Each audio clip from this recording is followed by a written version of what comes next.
That's why it's going to be over for Marvin Lewis.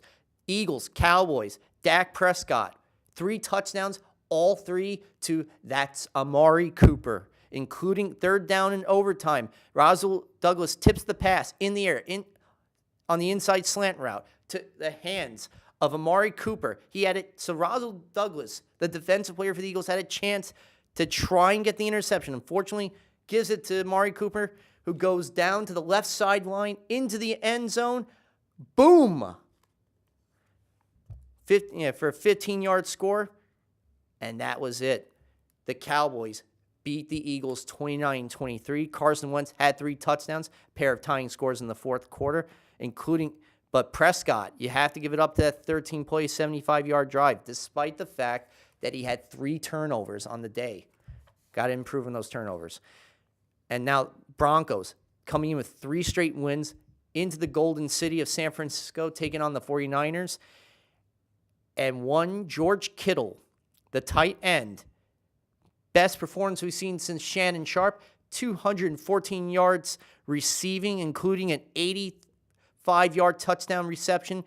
The Niners beat the Broncos 20-14, despite the fact the Broncos nearly came back in the second half, but just wasn't enough. Colts, Texans coming off 9 consecutive victories after 3 consecutive losses.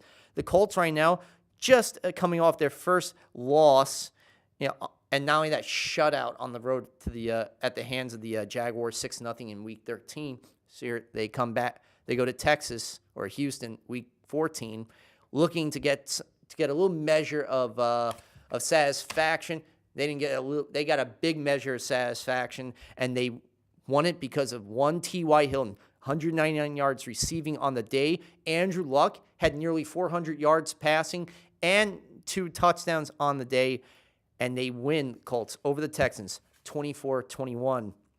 Hilton's 11th 150-yard game in his career.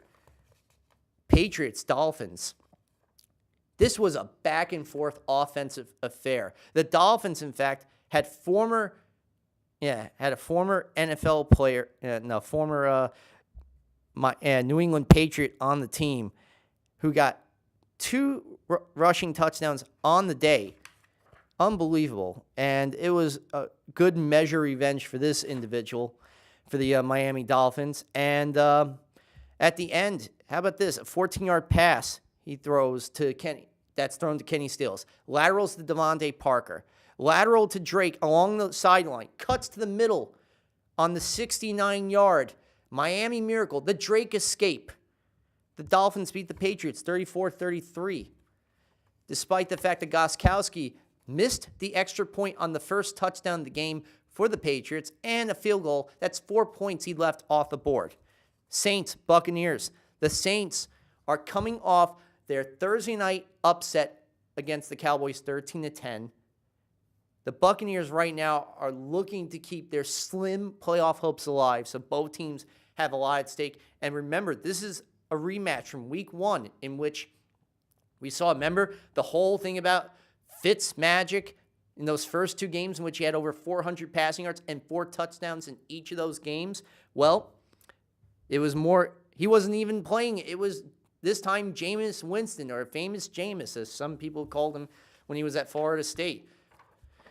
Well, unfortunately, famous Jameis, had them up 14-3, and then they realized they were playing the New Orleans Saints and gave up 25 unanswered points in this. Gave up 25 unanswered points in the second half. Drew Brees with a touchdown pass on the day, and especially a 1-yard to Zach Line, and he scored on a 1-yard sneak. They ended up winning 28-14 over the Buccaneers. The New York Giants, Washington Redskins.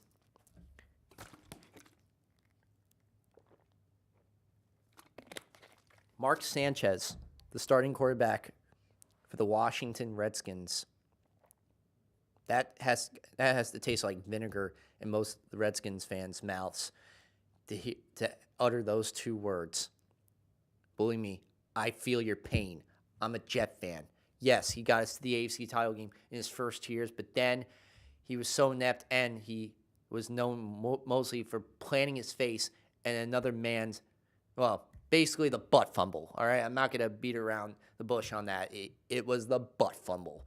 Heard around the world Thanksgiving night that he'll always be forever known. And Stephen Gregory, Staten Island's own Stephen Gregory, picked up the fumble on that play. So, just a little fun trivia right there for you. Well, this time he's starting for the Redskins as their third quarterback because Colt McCoy and Alex Smith have both injured the same tibia. But I'm hearing reports right now that not only is Alex Smith done for the season, well, he's already done for the season. He may be done for his NFL career because he might have suffered an infection during his surgery in that injured tibia, so he may not be able to play again. And this is really sad. And that injury he had took place on the, I believe it was 20-year anniversary of the Joe Theismann hit heard around the world at the hands of Lawrence Taylor. And for any Redskin fan, that is a nightmare of a moment to relive. And unfortunately, they're reliving it now. They relived it with their two quarterbacks. And then Mark Sanchez comes in, and he is just terrible. He threw a pick six. Shocker on that one. A 9-yarder to Chris Riley in the first quarter. That was his 9th career pick six. I couldn't even believe that was only 9. I thought he had more than that. But, yeah, lo and behold, he only has 9. He was yanked, just like, in vaudeville days. I wish they would do that sometimes. They get the hook and crane. But no, he was yanked out of the game for Josh Johnson, who was not too bad in his tenure. But at that point, the Giants were way ahead of them. In fact, Saquon Barkley, the first Giant running back to surpass 1,000 yards since Ahmad Bradshaw did it. Congratulations on that one. That's amazing right there. And with 170 yards rushing and a 78-yard touchdown run. The Giants beat the Redskins 40-16. And then finally, the Pittsburgh Steelers in Oakland. Derek Carr gets a game-winning 6-yard touchdown pass to Derek Carrier with 21 seconds to go. And this was before Chris Boswell slips on the attempted 40-yard game-tying touchdown. Slips, unfortunately, on that despicable Oakland turf. And the Raiders beat the Steelers 24-21. And you wonder why the Raiders want a new stadium? Look at the conditions of that place. I just heard they had rats by the vending machine. They've had a history of bad plumbing in that stadium. It is old. It looks decrepit, honestly. And I know they're going to be Oakland fans giving me a lot of crap for that, but that stadium is crap in itself. I don't know how any person would want to play there whatsoever. If the city of Oakland wanted to keep the Raiders, they should have found a way to build them a new stadium. Up to date, even renovated. Do something with it. Instead, no, they want to keep the charm of the stadium. They couldn't even get a naming rights deal to at least entice people to the stadium. That should say everything right there. And John Gruden is just, I think he was a bit of an egotist in the beginning, and he butted heads with Khalil Mack, and he let him go. And then he cries wolf about the fact he doesn't have a pass rusher. Well, you let one of your best pass rushers go, and you let Amari Cooper go. You got 5 picks in the next 2 years. Let's see what those 5 picks will do for you, if it will change your franchise whatsoever. But Derek Carr, they did get the victory. They let McKenzie go. As for the Steelers' 3 consecutive losses, this couldn't have come at a worse time now with their biggest matchup of the year heading up Sunday night at 4:25 on CBS. Probably with Jim Nantz and Tony Romo calling the game and Miss Wolfson on the sideline. Well, anyway, or Tracy Wolfson, sorry. But nonetheless, for the Steelers, let's hope that things will be a little better going forward. Now, let's go into Week 15 of the season. Chargers, Chiefs, last night.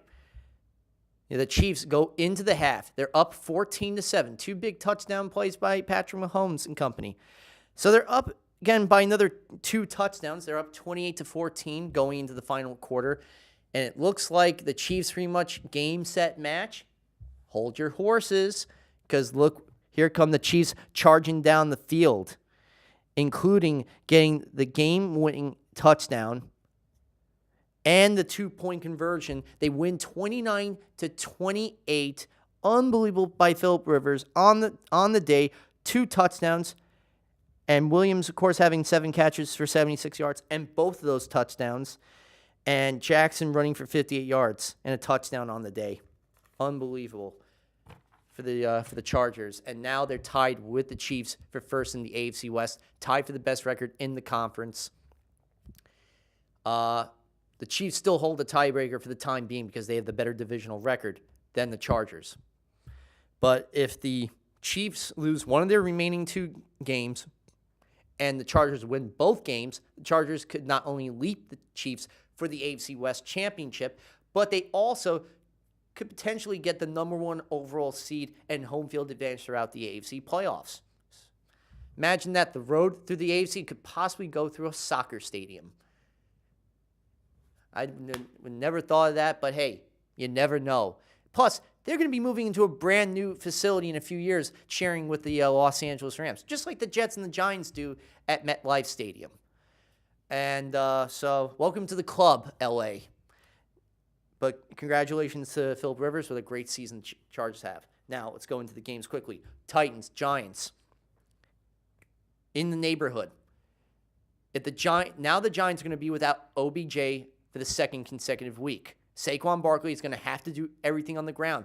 But the Giants' defense has to be able to stop the likes of Derrick Henry. Last week, Henry had 238 yards rushing against the Jaguars, including the NFL record-tying 99-yard touchdown run over the Jaguars, where he stiff-armed a few people going to the right side.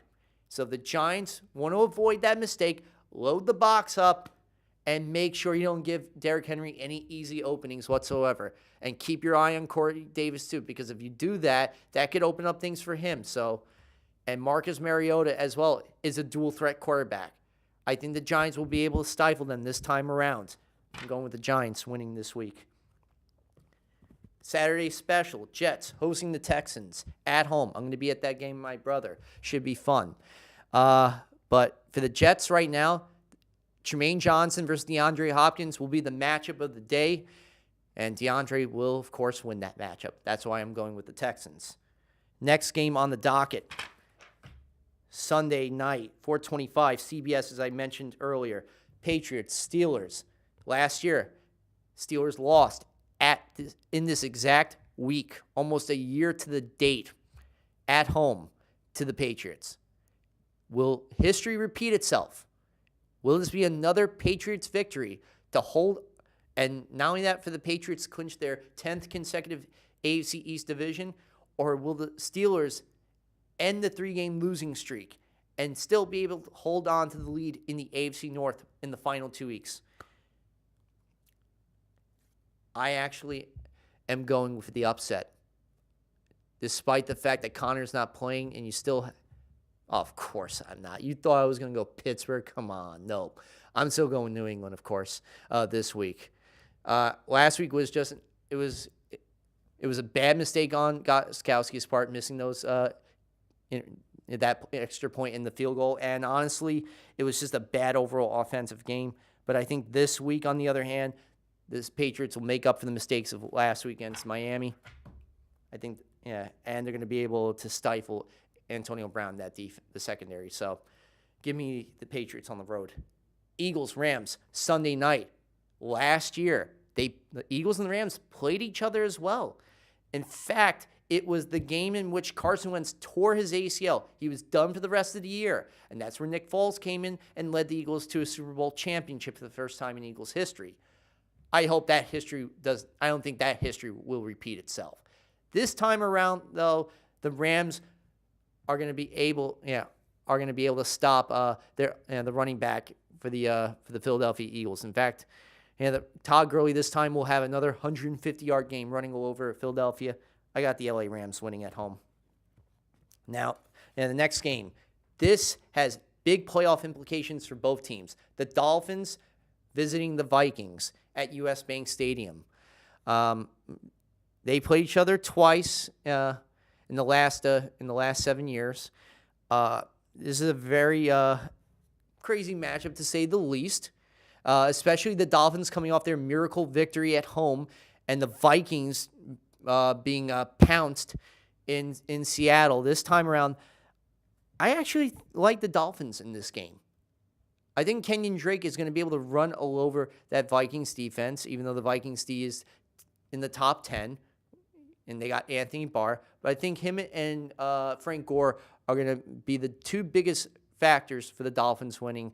And keep your eyes on Kenny Stills. I think he's going to get a 2-touchdown performance on the day. Give me the Dolphins on the road. Now, Panthers, Colts. Actually, no, Cowboys, Colts. I still got to find that Cowboys flag. So I only have the Colts flag. It's not meaning I'm picking the Colts this week. It's not going to be, especially Amari Cooper going up against that poor secondary. I'm sorry to my friends, Greg and Shane, who are big Indianapolis Colts fans, but I'm going with the Cowboys on the road just because of Amari Cooper. And I think Ezekiel Elliott, they're going to open up the playbook, and right there for the Colts is going to make the Colts' playoff chances a little more difficult heading into the last few weeks. Saints, Panthers. Again, I got to find that Saints flag. This is going to be the Monday night game, the first of their 2 games in the next 3 weeks. They're playing each other. The Panthers need to win this game, need to win out, and need some help to get into that 6th and final slot against this team at home. Yeah, the Panthers are going to be at home this week, and it's not going to be an easy one, that's for sure. If I'm the Panthers right now, the defense has got a key on Alvin Kamara and Mark Ingram. But you do that, you open up to Mike Thomas. So it doesn't matter what they key on the Panthers defense. They're going up against one of the toughest quarterbacks who is the fastest when it comes to opening drives. Sorry, I'm going with Drew Brees and the Saints. Next game right here. You got the Buccaneers and the Ravens. And this right here is a really, really interesting game because the Ravens right now are just barely holding on to that final slot, and they need to win in the worst possible way. They need this victory. And but you got the dual threat quarterback in Jackson, Lamar Jackson, who's going up against one of the worst defenses in the league. And I think they're going to be able to. And the Buccaneers last week are so turnover prone with Jameis Winston. I can see the Ravens' number 1 defense stifling them to less than 15 points. Give me the Ravens winning this week. Now, Bears, Packers, one of the oldest rivalries in all of professional football, one of the best rivalries in football. Week 1, Sunday night, Packers were down at the half. Miraculous comeback at the hands of Aaron Rodgers, who was injured badly by that Bears defense. In fact, he had a fumble that was recovered by Khalil Mack in that game. This time around, the Packers are going to Lambeau Field, Chicago. Why do I say that? Since even the 2010 NFC title game between the two teams, the Packers have won 9 straight in the Windy City. Will Chicago finally end that streak? Yes. And it won't be because of Mitchell Trubisky. I think this is going to be the game of Tarek Cohen running roughshod over them, and the Bears defense this time really getting into the kitchen of Aaron Rodgers and sacking him for a total of 4 times. I got the Bears winning this one. Browns, Broncos. This is a Saturday late night special, 8:30 on NFL Network following the Jets-Texans game. 2 teams with some great young, promising talent on their offense and defense. Look at the Broncos. Offensively, you got to love Philip Lindsay, the first ever undrafted rookie to have over 1,000 yards in Broncos history. Royce Freeman, who's a good complimentary back. Cortland Sutton, the receiver that is going to replace Demaryius Thomas and be the number 1 probably this week. And then you have Bradley Chubb combined with Von Miller. They are the most fearsome rushing pass rushing duo in the league against the promising young talent of the Browns with Baker Mayfield quarterbacking the team and Nick Chubb, who's run the ball in spades and is doing great. Both teams need this victory to keep their slim playoff hopes alive. I'm going with the Broncos at home. Now, next game right here, you got the Lions. Tigers and Bears, oh my. But Lions versus the Bills.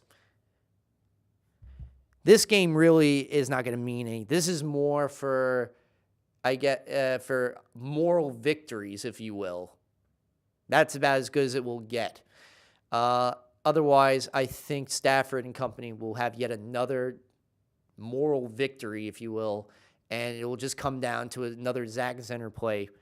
I got the Lions winning this week on the road. Redskins, Jaguars.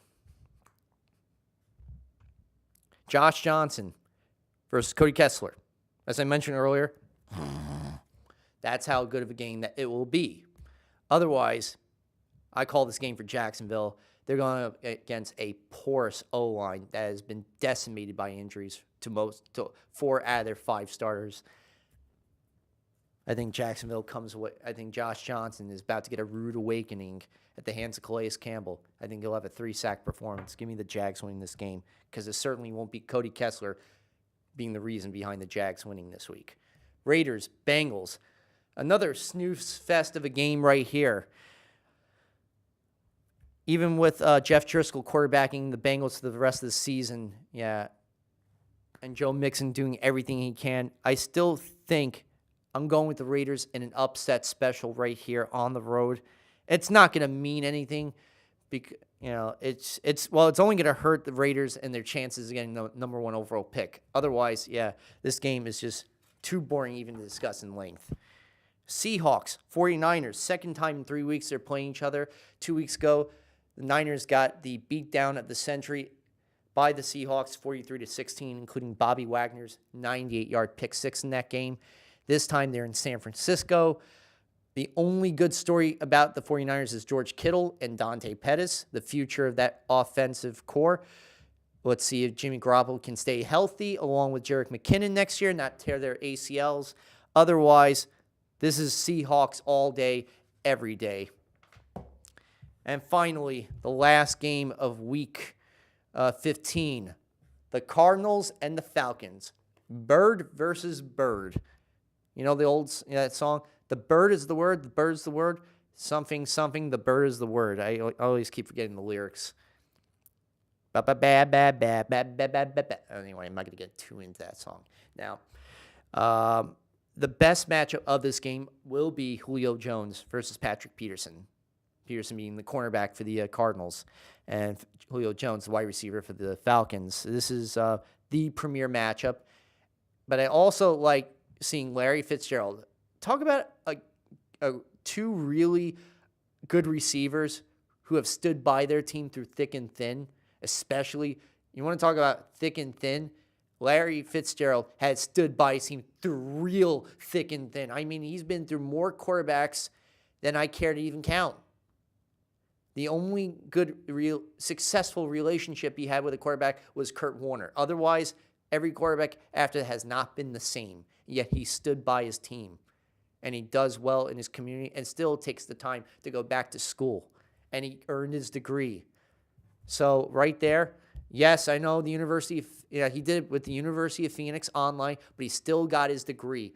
And so he's a great model citizen and a person who also won the Walter Payton Man of the Year award because he is a man, a great man, Larry Fitzgerald, and one of the greatest receivers of all time and will no doubt be a first ballot Hall of Famer. As for this game in general, the Falcons will win by default. Otherwise, it's really a boring snooze fest. And what really stinks about this new Mercedes-Benz Stadium is the fact that Chick-fil-A is closed on Sunday. And yet most of the games are played on Sunday. Come on. Have one exception just for the NFL stadium. I know you have to do it for the other franchises, but come on. For the Falcon fans. All right. I know it's never going to happen. Otherwise, I got the Falcons winning at the home of the Super Bowl they will not be participating in. And that's all the games of Week 15 of the National Football League. Starting Saturday will be the first week of the College Bowl season now that the regular season's over. Congratulations to Army on their victory in the 119th rendition of the Army-Navy game. And also congratulations to Kyler Murray on winning the Heisman Trophy, the quarterback for the Oklahoma Sooners. This coming Saturday, the All-Nation Cure Bowl, the Tulane Green Wave against Louisiana Lafayette Raging Cajuns. New Mexico Bowl, Utah State Aggies versus the North Texas Mean Green. The Mitsubishi Motors Bowl, Arizona State versus the number 21 ranked Fresno State Bulldogs. The Raycom Media Bowl, Camellia Bowl, Georgia Southern versus Eastern Michigan. The R&L Carriers New Orleans Bowl, Middle Tennessee versus Appalachian State. Then on Tuesday, the Boca Raton Bowl, sponsored by Sharabundi, UAB versus Northern Illinois. Wednesday, the DXL Frisco Bowl, San Diego State versus Ohio. Thursday, the Bad Boy Mowers Gasparilla Bowl, Marshall versus South Florida. And next Friday, the Makers Wanted Bahamas Bowl, FIU versus Toledo. And the famous Idaho Potato Bowl, Western Michigan versus BYU. Those are all the upcoming games of this week. And in terms of theater announcements on the playbook, currently right now, Jacob Marley's Ghost is started their second weekend run yesterday. They will be going on stage in about 3 minutes from now, sold out, as well as Saturday night and Sunday afternoon. So the only available tickets as of now, I think there's 7 seats left for the Saturday matinee, or I think the Saturday night. Either one of those, I think, it's Saturday. I think Saturday matinee at 2:00 tomorrow at the Conference House on the South Shore of Staten Island. Can't get any further than that on the southern part of Staten Island, and it's one of the most beautiful places. And I saw the play last week, and I have to give my hat off to Rena, Jack, Charlie, and Robert for their masterful performance, and Joe Daly's direction of the show. The timing, the chemistry, the transitioning, the blocking, everything was just perfect from beginning to end. So if you have a chance to see this 10th edition of the show, urge you to get your tickets right now. Otherwise, you'll have to probably wait another year to see this wonderful take on Charles Dickens' classic.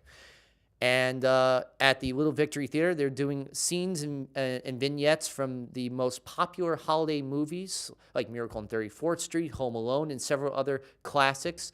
Tonight, tomorrow, I think there's 2 matinee performances at 2 and 8 p.m., and a Sunday evening. I think those are sold out the Sunday evening, and it's all at the Little Victory Theater. Go on to the Little Victory Theater website, or you can contact Albert Thompson on Facebook, or call the number for the Little Victory Theater to get tickets for that or reserve a seat. And currently in production, I have been cast recently in Judgment Nuremberg by Staten Island Shakespeare's Rudolph Peterson. Performances are March 29th to March 31st and April 5th to 7th at the 3rd County Courthouse of historic Richmond Town near Clark Avenue.